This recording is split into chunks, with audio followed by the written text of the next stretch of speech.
Saludos, estimados compañeros.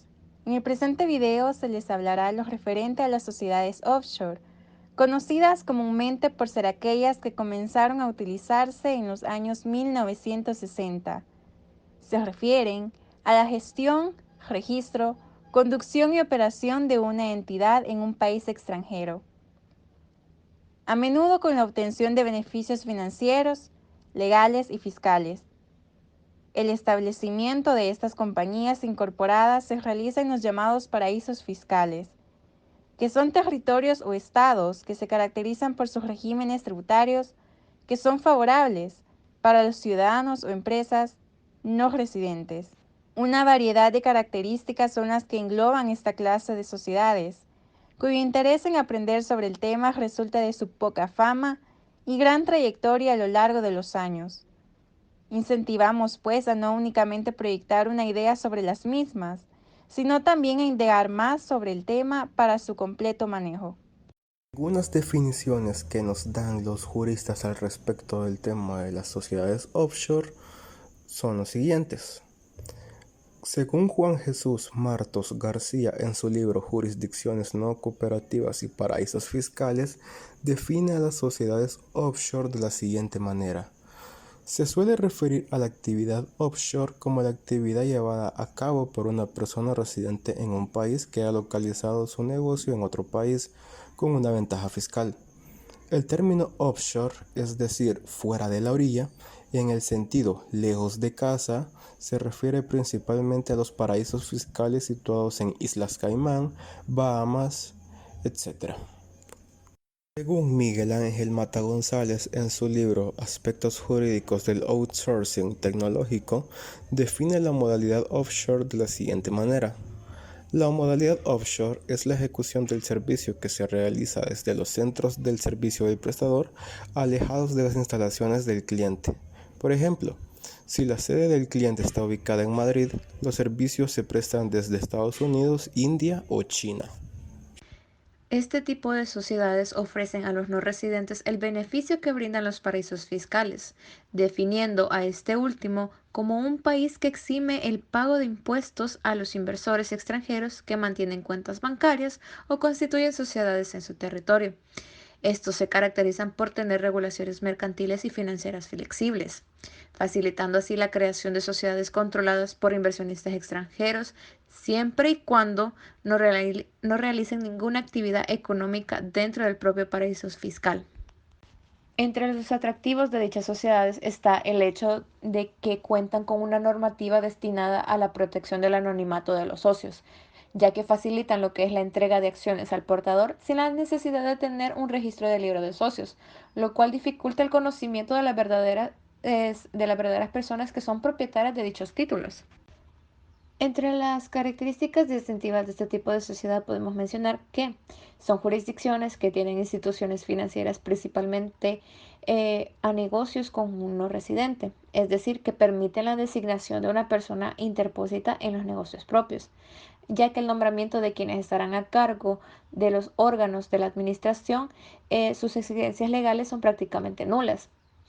Únicamente utilizan el paraíso fiscal como domicilio legal de la sociedad con el fin de poderse aplicar una legislación que le es tributariamente más favorable. Otra es que se constituyen fácilmente con un coste de registro relativamente económico y con duración definida. Normalmente se inscriben a través de abogados u otro tipo de agente local.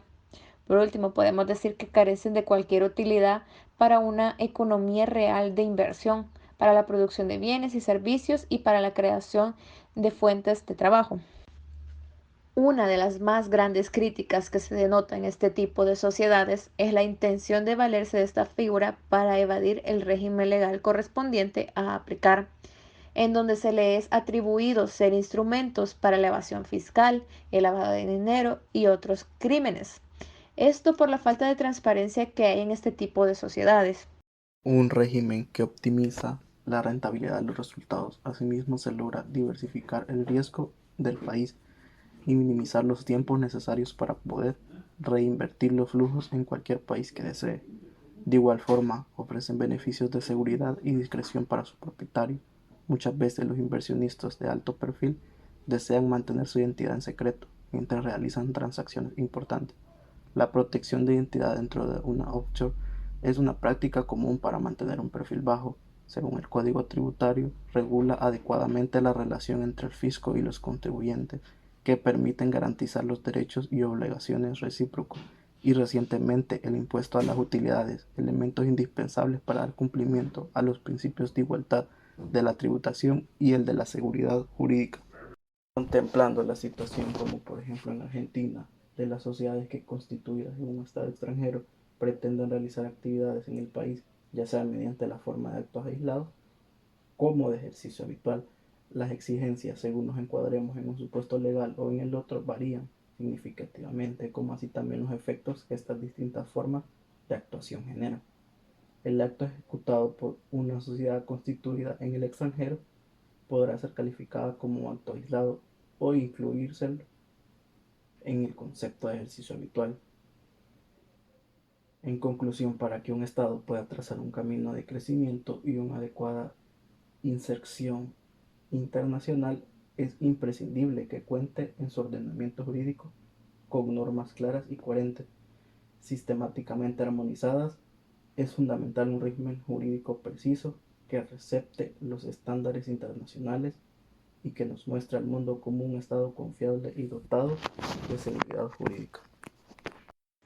Concluimos que con el presente trabajo se ha hecho un intento por profundizar el fenómeno de las sociedades offshore para finalmente comprender cómo nuestro derecho interno ha regulado su existencia. Observamos en primer lugar que estas sociedades son constituidas en territorios considerados paraísos fiscales. El objetivo de estas sociedades es aprovechar las ventajas tributarias y el anonimato societario que ofrecen estas jurisdicciones a los no residentes. Para esto, es necesario que no realicen ninguna actividad económica en el territorio. Esto es lo que se le conoce como una sociedad offshore. Para llevar a cabo estas operaciones, los paraísos fiscales ofrecen la posibilidad de constituir rápidamente sociedades.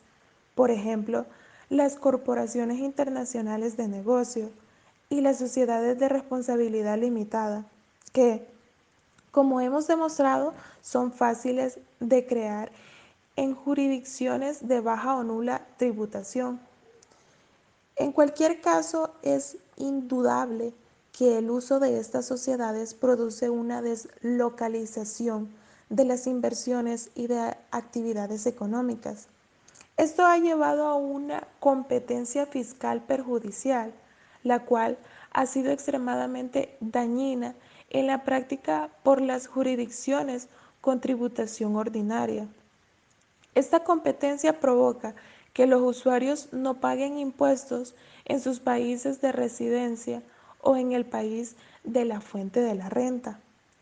Todo esto culmina con una fuga recaudatoria de ingresos cuyas cargas se trasladan al resto de los ciudadanos que no quieren o no pueden utilizar estas estructuras para evitar el pago de impuestos.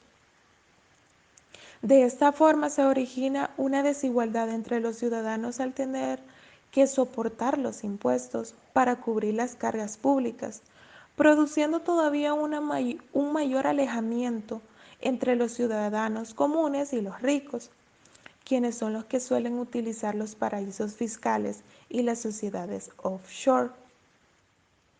Lo cierto es que las sociedades offshore y los paraísos fiscales son temas bastante controvertidos en el ámbito internacional, por lo que creemos que este trabajo puede aclarar varios puntos necesarios para tener una discusión informada al respecto. Como equipo, esperamos que el video haya sido de su agrado, como el tema de igual manera sea entendible, y sin más preámbulo, agradecerles por su atención prestada.